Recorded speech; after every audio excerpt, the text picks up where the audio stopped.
என்ன எக்ஸ்பெக்டேஷனோட இந்த எக்ஸ்போக்கு வந்தீங்க? இந்த எக்ஸ்போ மூலியமா உங்களுக்கு எந்த அளவுக்கு யூஸ்ஃபுல்லா இருக்குமா? ஃபர்ஸ்ட் என்ன படிக்கிறது எந்த அளவுக்கு அந்த எக்ஸ்பீரியன்ஸ் எதுவுமே இல்லை. நான் இங்கே வந்தோன்னே நிறையா தெரிஞ்சுக்கிட்டோம் கொஞ்சம்.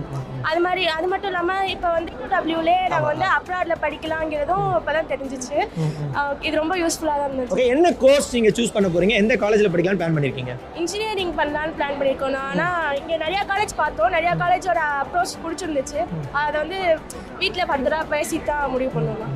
ஓகே, ஸோ இப்போ வந்து நீங்கள் நிறைய வெளிநாட்டு காலேஜில் படிக்கிறீங்களா? வெளிநாட்டு போய் படிக்கிற மாதிரி ஐடியா பண்ணிட்டு இருக்கீங்களா?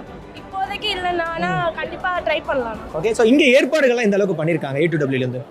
பெஸ்ட்டாக தானே இருக்குது, எல்லாமே பெஸ்ட்டாக தானே இருக்குது. மேடம், ஆஸ் அ பேரண்ட்டாக இப்போ இந்த ஈவெண்ட்டுக்கு வந்ததுனால எந்த அளவுக்கு உங்களுக்கு கிளாரிட்டி கிடைச்சிருக்கு மேடம்? காலேஜ் வந்து நிறைய காலேஜ் நம்மளுக்கு தெரியாது. இங்கே வந்தோன்னா நிறைய காலேஜ் தெரிஞ்சுக்கிட்டோம். அதை பற்றி டீட்டெயில்ஸ் நிறைய கொடுத்தாங்க. அதனால நிறைய யூஸ்ஃபுல்லாக இருந்துச்சு. அதனால தான். ஓகே, ஏற்பாடுகள் எப்படி மேடம் பண்ணியிருக்காங்க? இங்கே பக்காவாக இருக்குது, நல்லா இருக்குது. எல்லாமே A to Z